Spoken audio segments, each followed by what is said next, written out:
afternoon, everyone. My name is Jennifer Peterson, the Executive Director of Mass Waterworks Association. I want to welcome you to our quarterly call with DEP. We're pleased to have Commissioner Suberg as well as other staff here to talk about COVID issues as well as infrastructure issues, supply chain issues. So with that, I will turn it over to the Commissioner and we can get started. As you heard, this is going to be recorded and we will post the recording later for those who are not able to make it on the call today. Great. Well, thank you very much, Jen, and thanks for your continued partnership to arrange these discussions. I am pleased to be joined by Kathy Baskin, our Assistant Commissioner for Water, Yvette DePisa, our Drinking Water Chief, Damon Guterman, Mike Salona, and a number of DEP staff from our regional offices.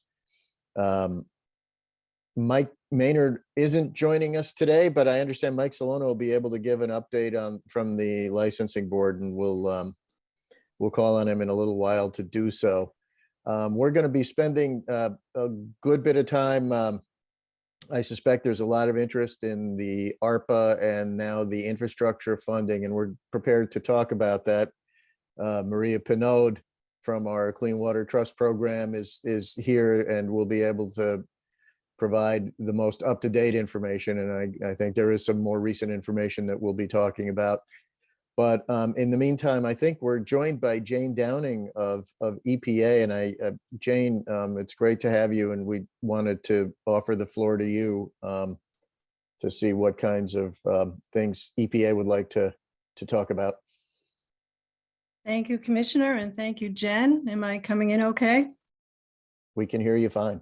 Great, thanks.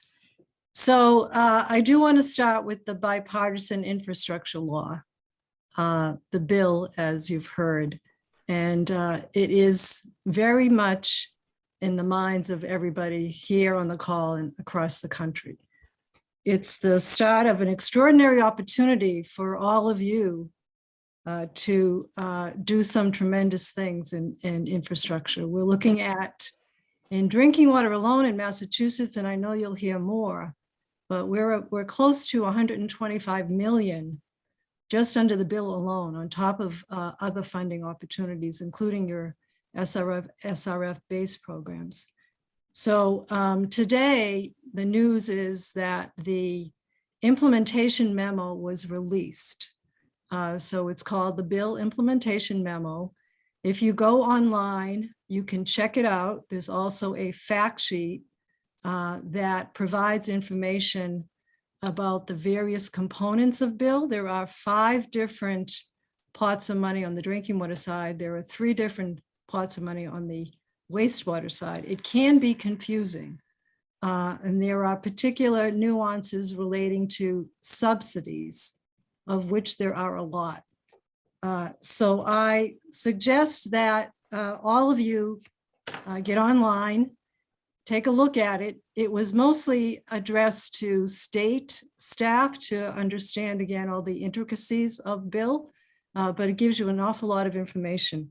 So get online, take a look at it, brief your leadership, work closely with MassDEP, and get ready, because again, unprecedented opportunities to fund infrastructure improvements. There's also important components, which is special subsidies to disadvantaged communities that we all care about. So that's the bill. I also want to let you know there is another grant opportunity that was just released today, and it is for funding lead inventories, and it's grants about $75,000 to $100,000 each. And the focus is for underserved communities. So check that out. All of these links and websites I presented to Jen, so I think it's somewhere either on your chat or somehow attached to this meeting. So look for those grant opportunities for lead service line inventories and public education. There is a new cyber tool that was developed from headquarters. Again, there's a link somewhere in your chat. And that is for you to use. It's password protected for you to use to check on where there's some manufacturers across the country that might be important for you in case of an emergency. So if you're looking for chemicals and you don't have obvious suppliers, you can check out this tool to give you some information. On the chemical supply chain issue, there was a workshop and it's scheduled for April 21st from 1 to 4 p.m. It's available to all utilities across New England. And I suggest again that you check that out. We have a lot of great speakers coming to us from headquarters and from manufacturers to talk about the chemical supply chain. And finally, on training, we could also always use a refresher on incident command system training. And there's 2 sets of training coming our way. One is the 300 series, ICS 300. That's on March 14 through 18. And the second one is ICS 400 training. That's April 12 through 14. If you didn't get any of this information, if you have further questions, feel free to drop me an email, downing.jane@epa.gov. And thank you all. And don't forget, get ready for this great amount of funding. All right, back to you, Commissioner. Thank you, Jane. Appreciate the update. And while Jane was talking and some of those opportunities, describing some of those opportunities, Damon Gutterman was putting information in the chat, and I encourage you to take a look at it, some useful links there.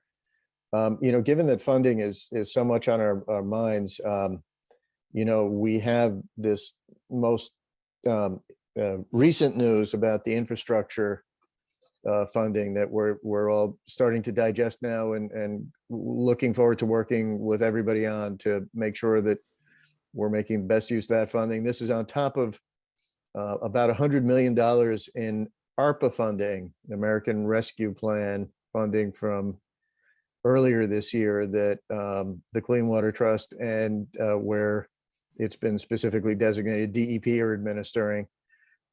We thought it might be good to provide an overview of that funding. And I think if I could, I might ask Maria Pinot, do you actually even have some slides that you, yes, look at that. Here we go. Great. So Maria, if, the floor is yours. I think it might be helpful to go through what we know as of noon today. Okay. Well, good afternoon. It's a pleasure to be here. And as the commissioner indicated, my name is Maria Pinot. I manage the State Revolving Fund program at MassDEP, and I work closely with the Clean Water Trust.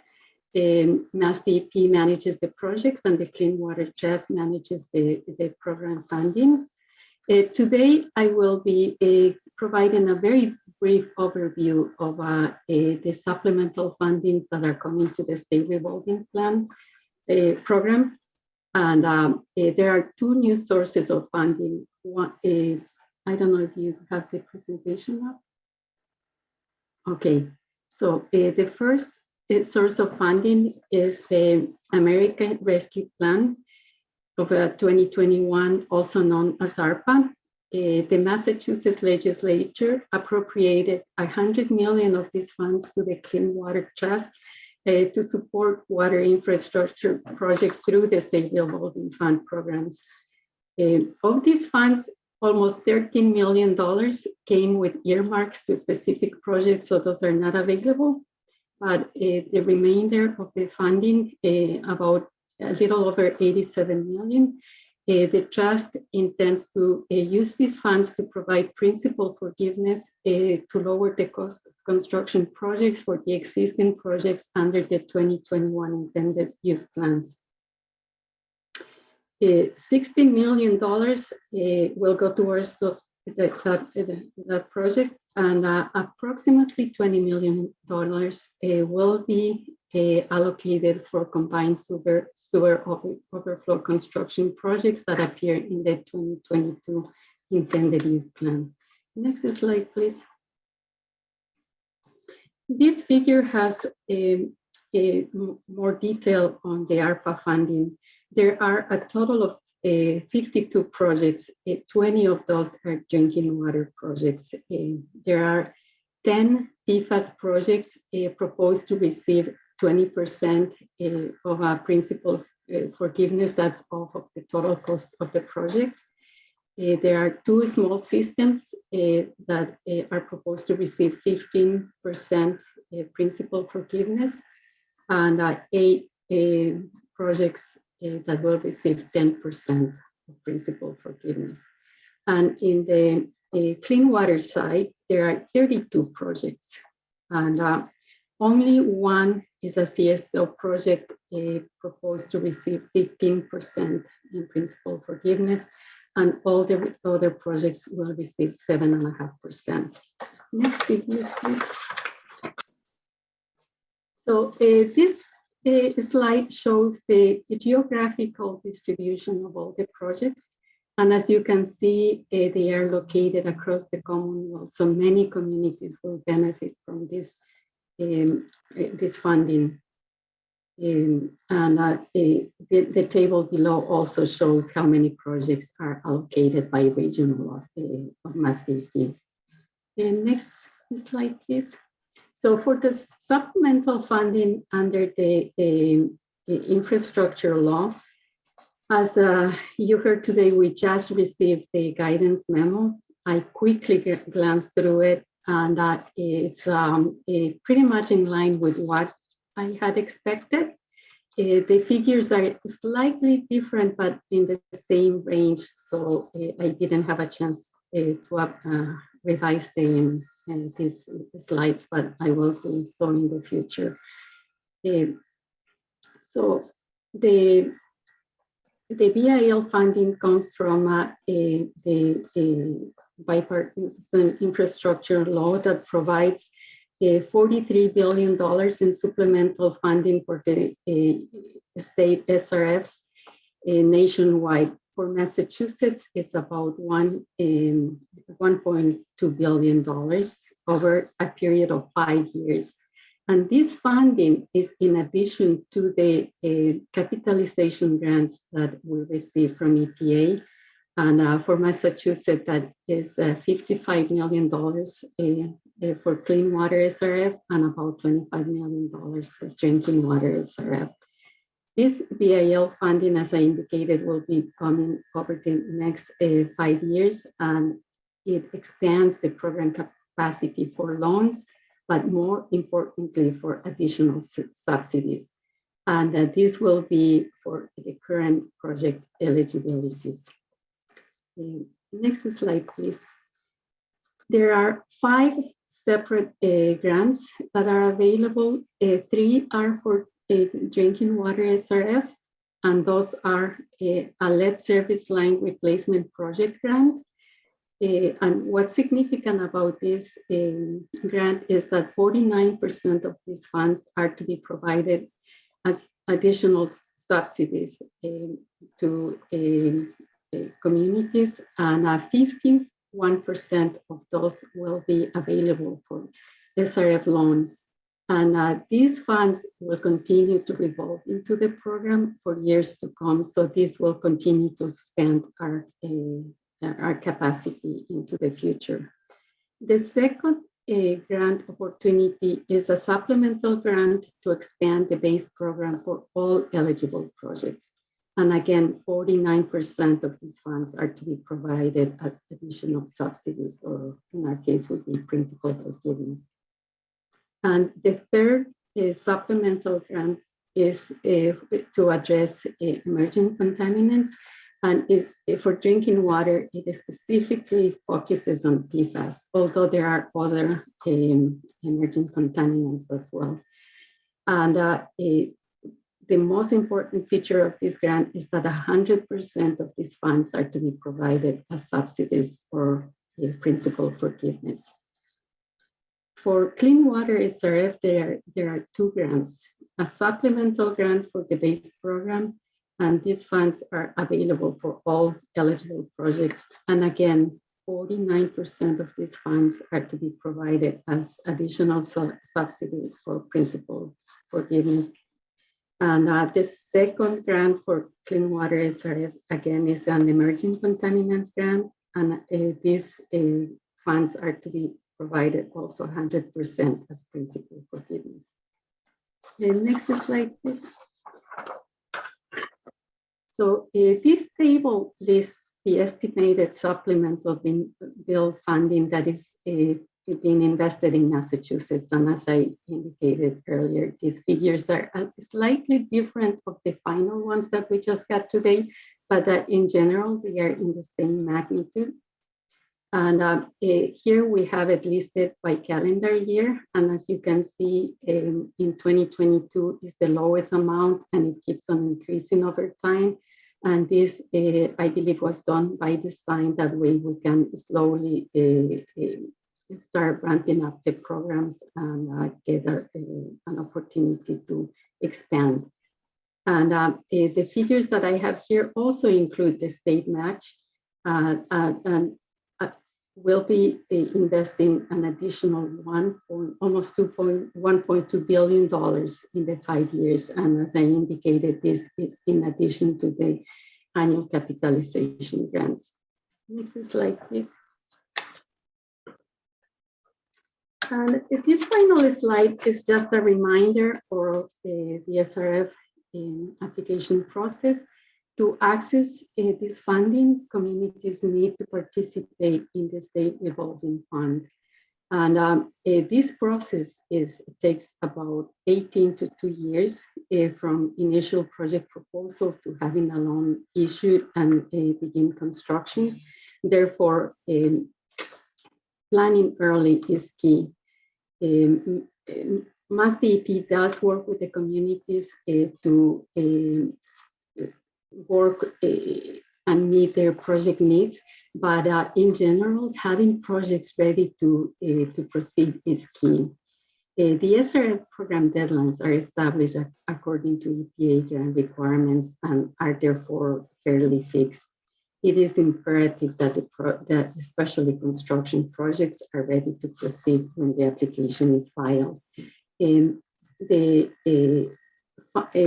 All planning projects receive financing, but the construction projects are very competitive. We do receive more projects than there is program capacity.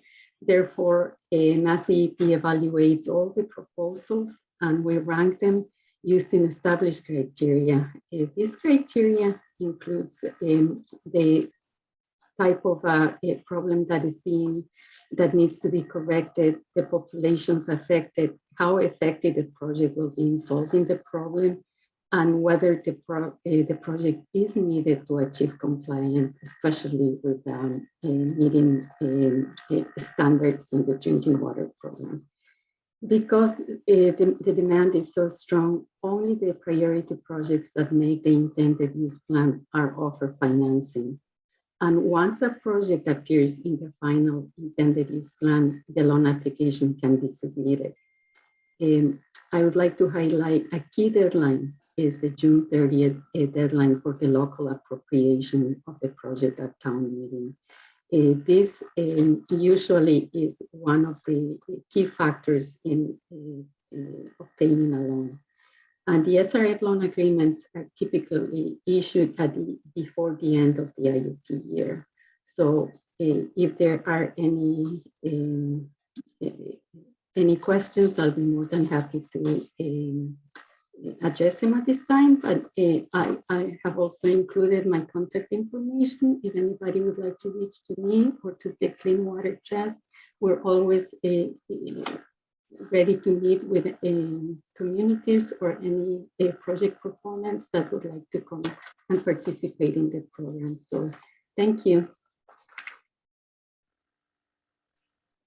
Thanks, Maria. If it's okay with you, Jen, maybe we open the floor to see if there are any questions right now. I do think I hope I'm not committing you too much, Maria, but if we could put that presentation on our website, with our resources that we've developed for this group over the past months, I think that would be helpful. I think it'd be fine to take questions now while we're on this topic. If folks have them. can feel free to put them in chat, or if you can't put them in chat, you can feel free to unmute. Raise your hand if you know how to do that.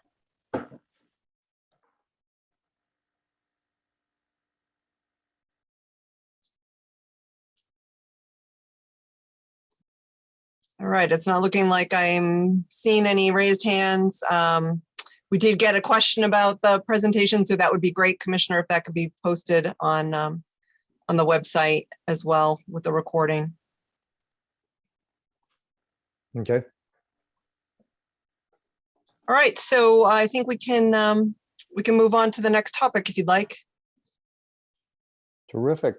So thanks again. And I think Mike Salona is going to be filling in for Mike Maynard today. So I might ask Mike for any updates from the licensing board. Thanks, Commissioner. Hi, everybody. Mike Salona. I work with Mike Maynard on the capacity development team. And he handed me a couple of updates to provide regarding the board in his absence. The board has approved 4 temporary emergency certificates since the last meeting. So 4 TECs. This is to allow operators kind of in transition to operate while working towards their license. The board continues to meet monthly and will continue to review and approve distance learning online training applications for classes, as long as the applicants meet the criteria set by the board. This is no change than how it's been. Specifically, applicants must be able to validate individual participants' identity in order to get TCH credits for the class. They also must submit a online training policy along with the application package. One important note is if you have operators, or if you are an operator and you have not renewed your license, the license is expired 12/31/21. It's really important that you renew your license. More so as ASRs uploads are being done, and it's really helpful when people submitting them have a proper license. Licensing is still being done, or is at this point is going to be continue to be done only online. But if you have any questions regarding that, either reach out to the PDirector account or send an email to drinkingwaterboard@mass.gov. Again, it's really important for people to renew their licenses to continue operating. That's it. Okay, great. Any questions for Mike? Looks like Jim McLaughlin has a question. Jim? Yeah. Okay, there. Mike, sorry for this, but I just want to be clear. I believe if someone did not renew their license or lost their license, whatever, when our database pulls from the board's database, so if they come off of the board's database, now all of a sudden in our database, the system does not have an operator. And so I just want to let people know, explain that when you get a call from our group here in the region that you don't have a certified operator, that's what's happening. We can't just add you in here at the region. You have to get this resolved with the board. And correct me or clarify any of that, Mike, if you could. No, you're correct. So this sits with a different agency than us. And you're right, they're the ones providing us with the data that they have, because they're the ones that actually process and issue the licenses. So it causes a significant hiccup in the system because of that disconnect when people have not renewed their license. And just as you were giving your presentation, I was responding to an email from someone asking me about that they passed an exam but haven't heard back from the board yet as far as getting a license. I don't know how that works. So if you could just quickly let people know, you take an exam, then what? Yeah, so again, and this really sits, it's a good point to differentiate between the different roles. So that a division of occupational licensure, it used to be the division of professional licensure. They're the ones that handle the actual licensing. So they help to oversee the exams, as well as to process the license. And they're the people that you submit the application to. So there is a process for, depending on the license, taking a class beforehand, taking the exam, and then the application then goes before the board, which meets monthly, but has since COVID been able to transition to doing a lot of its review work on application packages before meetings, which is helpful. So anyone who applies to the board, it's very likely that your application will be touched by 1 or 2 people on the board who reviews it and determines what type of license that you're allowed, depending on what you have applied for, and then it's processed. It does take time, and sometimes people don't complete the application correctly, and there is some back and forth. So we try to assist when we can applicants as they're going through the process, because sometimes it can seem like a bit of a black box. So we sometimes get emails through PDirector, or we'll get them directly from individuals. And we, again, usually send them over to the Division of Occupational Licensure, because they're the ones who are really in charge of processing the license. And I will say, to underscore what Mike said about the online application process, the board noted at the last meeting that they had a pile of paper applications they were sending back to people. So it is no longer acceptable to send a paper application. You really have to do it all online. That could delay your license being issued if you don't follow that process. So definitely make sure you create that e-licensing account and get all of your information uploaded that way. That's how you're going to have the most responsive application.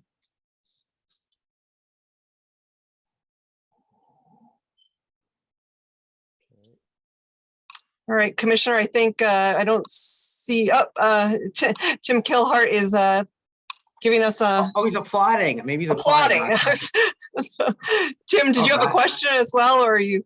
Yeah, just a quick question there for Mike. Hey, Mike, one of my guys, he just renewed his license, and now what's the lag time for the ASR for it to be transferred over? Because now on the DPL, it's saying that, he's active, but now to fill out the ASR, how long does it take for that to get transferred over? So when I fill out his license number on that it comes up that it's not expired. That's a good question. I'm not 100% sure what the answer is. Damon, I think you're on the call. Would you know the answer to that question? How quickly that gets resolved? I can ask on that. Typically we get a monthly update from DOL to update our database, but during the ASR season, I know we try to push these corrections through as fast as possible. I'll check in on the timing on that, get back to everyone. Thank you. Any other questions for Mike Salona?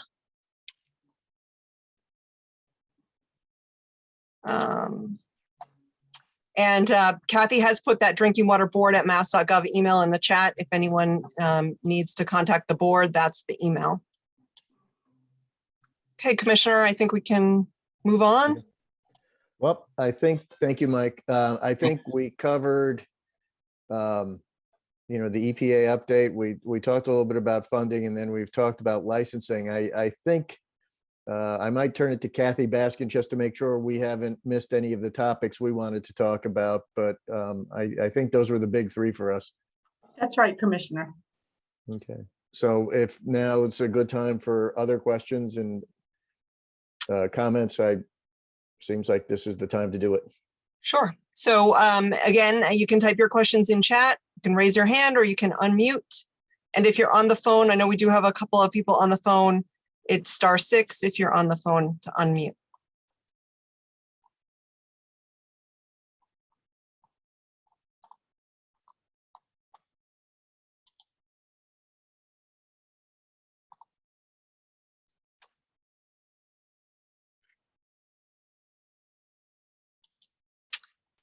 Not seeing any additional questions. Anyone need to unmute?